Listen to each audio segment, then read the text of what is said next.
Hello students, today we are going to discuss the next topic of your chapter Light of your subject Physics.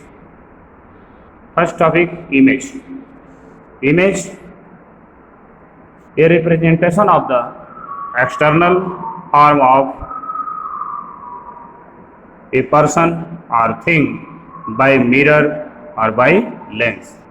Means किसी lens या mirror की help से किसी भी object का या थिंग या पर्सन का जो भी एक्सटर्नल फॉर्म प्राप्त होता है उसी को हम क्या कहते हैं, इमेज कहते हैं। इमेज, उसी को इमेज कहते हैं। इमेज दो पार्ट में डिवाइड किया गया है।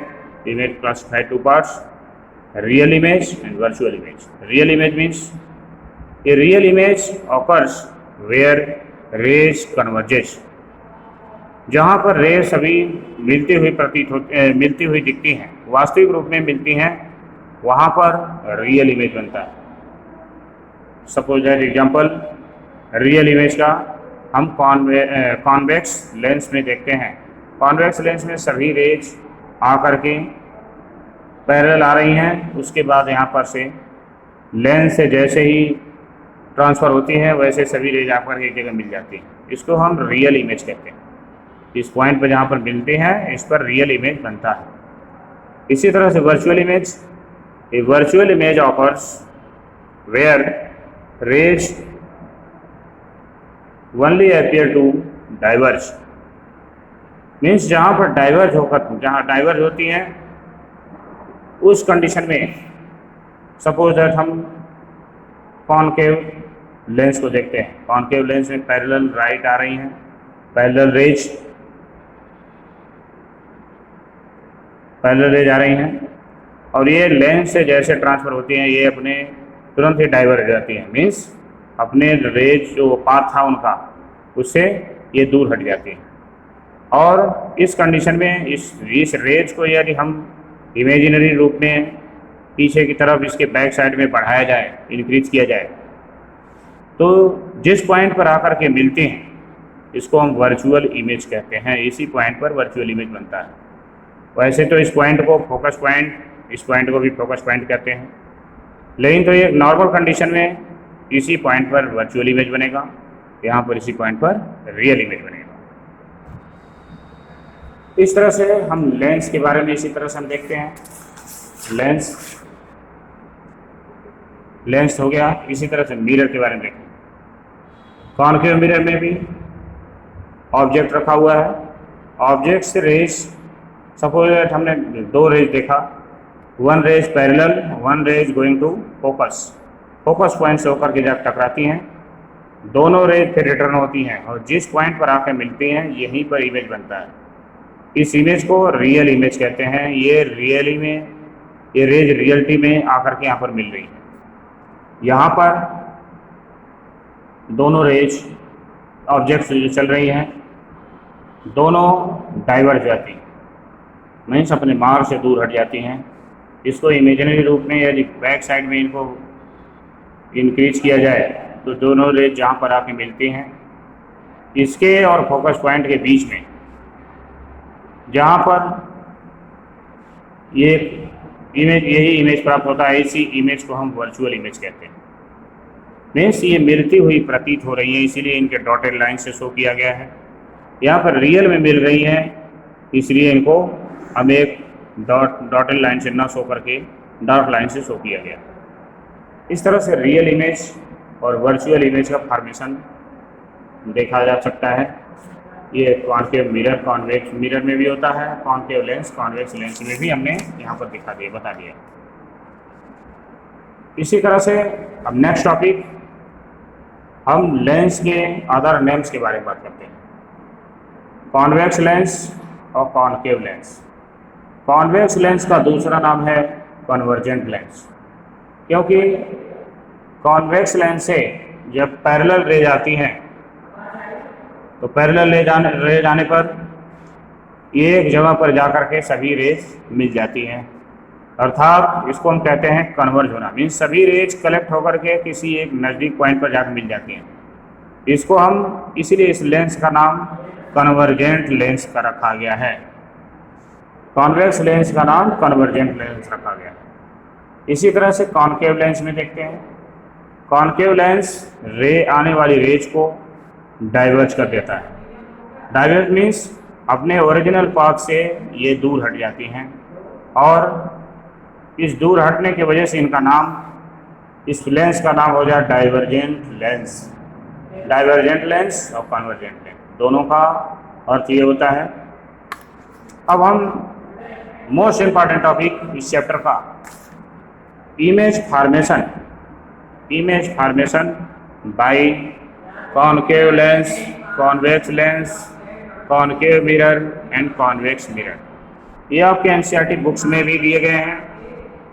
एग्जाम्पल तौर पर इसमें क्वेश्चन पुटअप किए जाते हैं।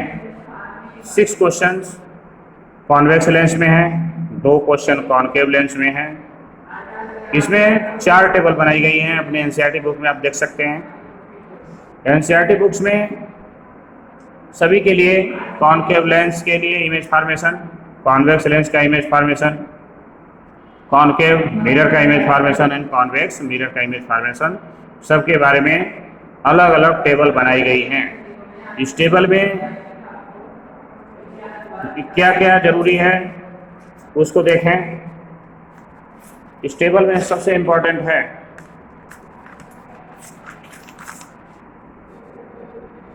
रे डायग्राम। सभी का रे डायग्राम होना चाहिए, सभी का रे डायग्राम हमको पार्टिकुलरली याद होना चाहिए। पोजीशन ऑफ द ऑब्जेक्ट, सभी ऑब्जेक्ट्स का पोजीशन कहाँ पर रखा गया है, at infinity, at focus, between focus and pole, जो भी है डिफरेंट डिफरेंट पोजीशंस हैं। पोजीशन ऑफ द इमेज, इनका इमेज किस टाइप का बन रहा है, किस प्लेस पर बन रहा है, between focus and pole, behind focus, जो भी है मीन्स अलग अलग इनके जगह दिए गए हैं। इसी तरह से nature of image, nature of image भी सभी के अलग अलग है। नेचर ऑफ इमेज भी सभी के अलग अलग है। मीन्स ये पूरी टेबल से रिलेटेड, ये पूरी टेबल से रिलेटेड हमको क्वेश्चन पुटअप किए जाते हैं एग्जाम में। इस पूरे टेबल से रिलेटेड क्वेश्चन पुटअप किए जाते हैं। ये हमको पूरी टेबल एक तरह से याद होनी चाहिए। टेबल याद होने पर ही हम इसके क्लियर आंसर दे सकते हैं। Suppose that in concave lens, in convex lens में सपोज दैट देखते हैं। कॉन्वेक्स लेंस के हम फर्स्ट एग्जांपल देखते हैं। इसके कॉन्वेक्स लेंस में दिखाया गया है, कॉन्वेक्स लेंस में suppose that object at infinity, position of the image object at infinity. What is the position of image? Position of the image at focus, because when the light ray is coming from infinity, it meets or converges at the focus point. इस condition में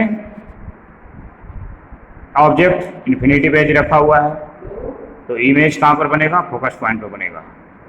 इस तरह से हम different इसके जितने भी conditions हैं, concave, convex, concave mirror, convex mirror, lens और मिरर दोनों के बारे में हम को पूरी तरह से टेबल क्लियरली याद होनी चाहिए। और इससे आगे चैप्टर जो कलरफुल वर्ल्ड है उसमें एक टॉपिक छूट रहा है, rainbow. What is the formation of rainbow? Rainbow किस तरह से बनता है? रेनबो के बारे में हम बात करते हैं। रेनबो में बताया गया है कि जब बारिश होने के बाद बारिश की बूंदें पेड़ पौधों के ऊपर, कुछ घास के ऊपर, ग्रास के ऊपर, जमीन के ऊपर सभी रूप से हैंग रहती हैं, टंगी रहती हैं। जब सन रेज पड़ती हैं, सन रेज जब जैसे पड़ती हैं तो यहाँ से colour dispersion, due to colour dispersion,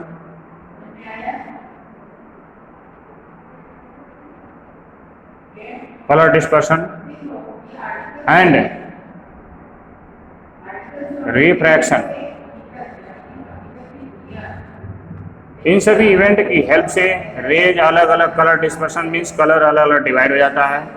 किसके अकॉर्डिंग? विब ग्योर के अकॉर्डिंग कलर अलग अलग डिवाइड हो जाता है और ये स्पेस में जाकर के हमको एक सीरियल वाइज दिखता है। इस तरह से दिखता है 7 कलर्स में। इस तरह से इमेज फॉर्मेशन में रेनबो फॉर्मेशन होता है। रेनबो फॉर्मेशन हमेशा बारिश के जस्ट बाद ही बनता है और ये 7 कलर में डिवाइड होता है due to colour dispersion and reflection of light. इसके बारे में डिटेल में और पढ़ने की कोशिश करें और ये मोस्ट इम्पॉर्टेंट टॉपिक है रेनबो फॉर्मेशन, सनसेट, सनराइज। उसके बाद ये सबसे उससे भी मोस्ट इम्पॉर्टेंट टॉपिक है इमेज फॉर्मेशन। ये जो हमने टेबल बताया इस टेबल के बारे में अच्छी तरह से डिटेल याद करें। जो भी कन्फ्यूजन हो उसको, यदि नहीं समझ में आ रहा है जहाँ पर जो इस टॉपिक से related image formation, suppose that मैं कह रहा हूँ कि अच्छी तरह से आप लोगों को याद होना चाहिए पूरा रे diagram, position of the object, position of the image and nature of the image, सभी याद होना चाहिए। नेचर ऑफ द इमेज में आता है इरेक्ट, वर्चुअल, रियल, ये सभी चीज़ें जो भी हैं उसको हमको पार्टिकुलरली एक एक इमेज के बारे में याद होना चाहिए। इसको एक बार 2 बार प्रैक्टिस करने पर याद हो जाएंगे। जो प्रॉब्लम होगा उसके लिए संपर्क करें। कोई भी प्रॉब्लम क्रिएट होती है उसके लिए मुझे बताएं। Okay, thank you, have a nice day.